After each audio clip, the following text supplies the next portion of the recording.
I'm here with Paul from Quined Games, and we're at the table for their newest game, Raiatea, which has been recently kickstarted and will be available at Spiel in Essen for purchase. So Paul, what can you tell me about the game? I can give a short overview of how the game is played. Depending on the number of players, you play a set number of rounds. So if you play with 3, you play 6 rounds. If you play with 5 players, you play only 4 rounds. Okay. But these rounds are marked with the numbers on the track. There's also these red ceremony rounds in between.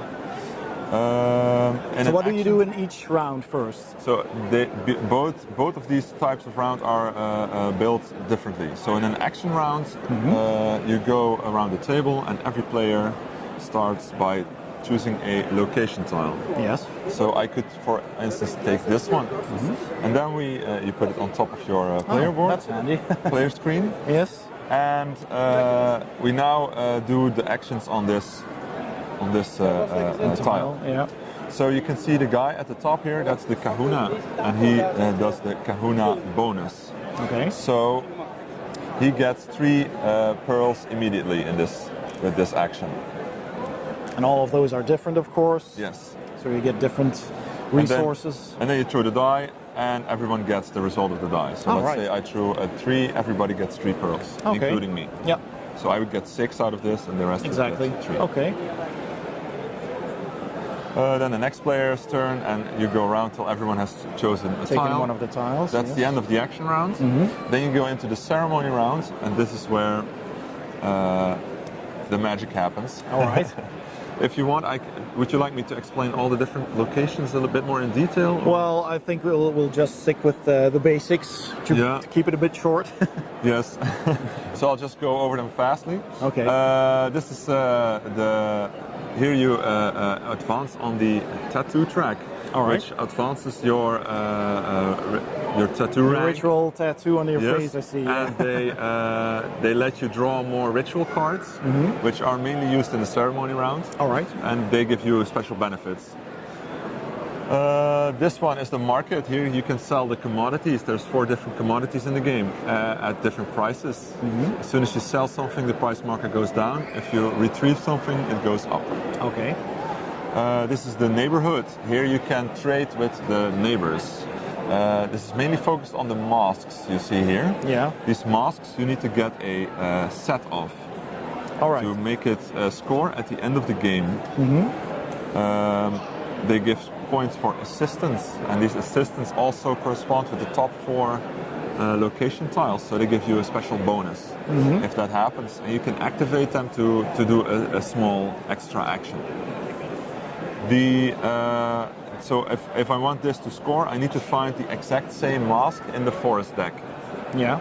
All right. Which brings me to the forest action. All right. Here you can choose the forest cards. So you go into the forest foraging you can find assistants, masks, or commodities. There's also a Joker mask, which is a mirror. There's multiple of them in the deck, so it's not that hard finding the extra. You can also pair them with a Joker. All right. And then you have the priest track. This will let you advance the priests and give you more mana income. So this is for your mana income, because mana is used to produce the rituals. Okay. To execute the rituals. Yeah. So in a ceremony round, you can first advance the priest track and you retrieve mana. Then for 3 mana you could buy additional ritual cards if you would like to. You don't have to do that. That's these cards, right? Yes. All right. And all the mana you spent on these ritual cards, that would cost 3 mana. That goes into the bag. Okay. Into the ritual bag I have right here. Then the next step is every player chooses his ritual cards, clips them with his color, and those go into the bag as well. Okay. So everything goes into the bag. Yeah. And then players secretly bid mana, and the player who bids the most mana, this is 5, gets to choose a bonus. And he gets the first position on the track here. All right, yeah. So I would go. So those are the player colors over there, yes. Player colors. Yeah.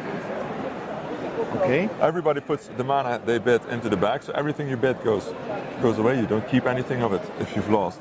And then you take out all the rituals and all the mana, and you sort them by their costs. Okay. From low to high. Yes. I take out all the mana that's in the bag. This is the mini version. Yeah. So I have 8 mana in the bag. To execute this ritual, I have to pay 3 mana, so that goes back into the supply. Yeah. And I execute this ritual. This one lets me reactivate one of my assistants. Now there's only 5 mana in the bag. This ritual costs 6 mana. That's too bad for the player who put this in. Okay. The ritual will go away. Yeah, and so they won't will be activated for each player who put a clip on it. And there's a couple of cards in there that go for everybody as well. Yes. Okay, interesting. And this, the mana that's left over, goes back into the bag for the next ceremony round. All right, I see. Yeah. So you can see the black rituals are immediate effects, and the blue one would have been you keep this in front of you. Basically. This says every time the forest round is picked, you get to draw from the top of the pile. All right, so it's permanent. Yeah, it's a permanent effect. Yeah, effect. Yeah. That benefits you for the rest of the game. Okay.